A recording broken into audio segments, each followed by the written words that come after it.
Trauma dumping stories will not get you into graduate school.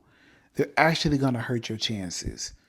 Too often, I read personal statements or I hear students when I'm doing mock interviews do this trauma dumping and sharing these things of like bad experiences that happened to them in their life. And what they're trying to convey is like, here's what I've overcame.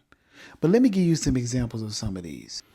I grew up in a very abusive household where I just constantly heard my parents fight, and I would often hide in my closet. As a result of that, I developed like high anxiety and depression, and I'm still dealing with that to this day. That's one example. My undergraduate advisor was not supportive and just frankly gave me a lot of bad information. The department, really and truthfully, is just biased, and it made it very difficult for me. And that's the reason why my GPA suffered. That's example two. I was diagnosed with major depressive disorder and PTSD my sophomore year. I started having all types of anxiety and panic attacks. And that is the reason why I have struggled and my GPA has some blemishes on it. Everything in my life has been difficult. It's been hard. Abuse, assault, not having the resources, not having family who supported me made school an environment that I didn't enjoy. And then I found the right teacher and it really excited me to learn and I felt more safe and seen in their classroom. These are all truthful stories and things that I've heard people say, and they're coming from great intent.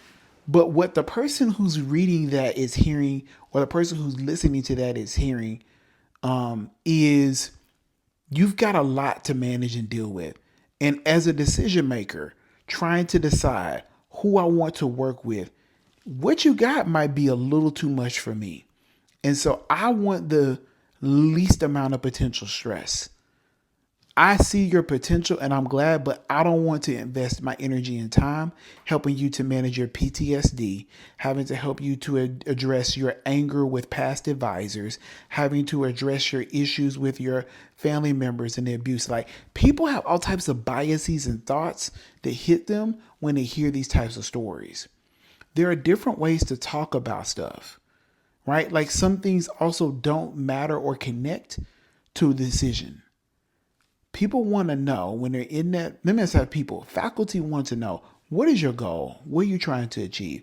And how does this degree help you to do that? That's what your primary focus should be on.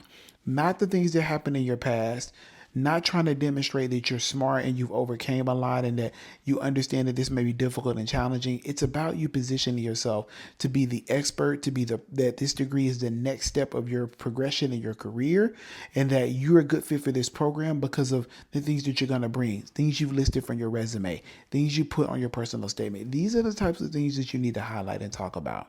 Okay, so the trauma informed stories, let's do less of that.